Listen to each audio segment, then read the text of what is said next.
I'll cross to the US in a moment and catch up on the fallout from Joe Biden's decision to pardon his son Hunter. But first, take a look at CNN explaining who was behind the move.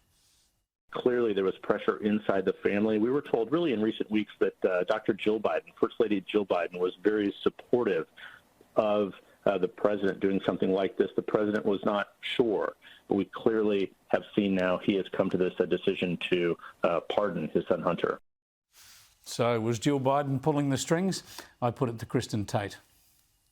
Well, yes, it does. It seems that Jill Biden has been in control for quite some time now. I mean, we have a president of the United States who is basically a vegetable at this point and has been so for a number of years. And she has been behind the scenes wielding real power. So is it surprising that she may have had something to do with this pardon? Absolutely not at all.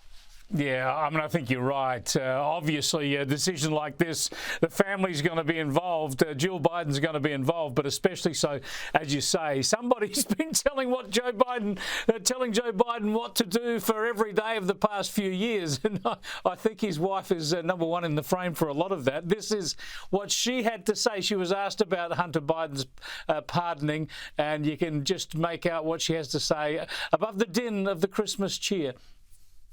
Dr. Biden, what changed on the pardon for Hunter?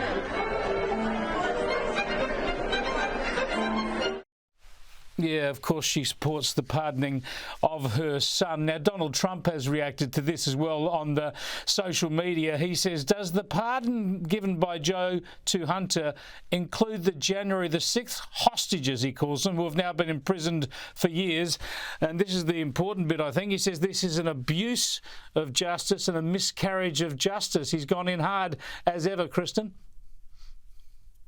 Yes, but it's also just not particularly surprising. We've seen during the entire Joe Biden administration that this is a two-tiered justice system, and that has really opened a lot of Americans' eyes. You know, the Democrats used to pretend that they really care about the equality before the law for all Americans, but they have been so flagrant in pursuing a politicized justice system in the last few years that it has woken up so many Americans who used to blindly trust the system.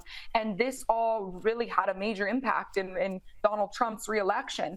Also, just the flagrant lies from Joe Biden look so awful. You know, he said over and over again he was not going to pardon his son. He was lying the whole time. We all knew he was lying, and he knew that we knew he was lying, but he didn't care. He did it anyway because all he cares about is protecting his family, his corrupt business dealings, and the cash that resulted from it.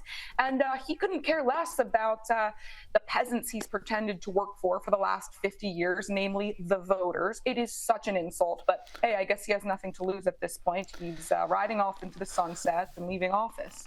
Yeah, it's shocking, as you say. We talked about this yesterday, of course, the fact that he'd said so often there would be no pardon, so he's broken his word. But the other point you referred to is so many Democrats said nobody is above the law, nobody is above the law. It became a mantra. Of course, they were targeting Donald Trump. They were talking about Donald Trump. But it turns out, actually, somebody is above the law, and it happens to be President Joe Biden's son, Hunter. And the president is in Africa now. As he was heading out, he refused to answer any questions about this. Have a look.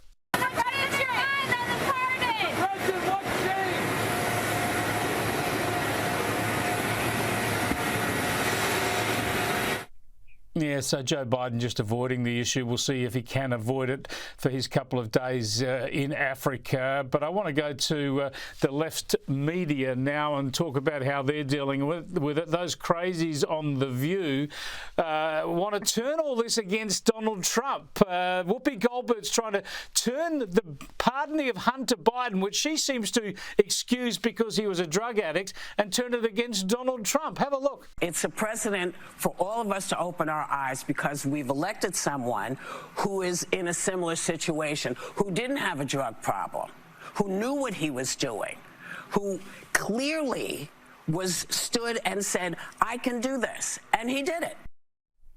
Good Lord, Kristin, what do you make of that? I mean, look, Hunter Biden's behavior was despicable, but the most infuriating part about all of this is not what a creep Hunter Biden is or how corrupt he was.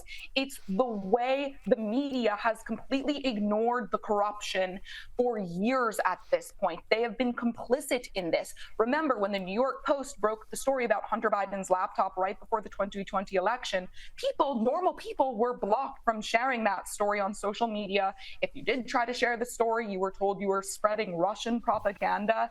I mean, just imagine for a moment if Donald Trump Jr.'s laptop had been discovered and all of this kind of material suggesting corruption or at the very least very unseemly behavior was found. You think the media would be interested in that? Of course they would. It would be shared everywhere. It would be front page news for months. But because this was the Bidens, because it was Democrats, the media didn't want to talk about it. And they are continuing to downplay the story and make excuses for it even now. It is disgusting. But is it surprising? Absolutely not.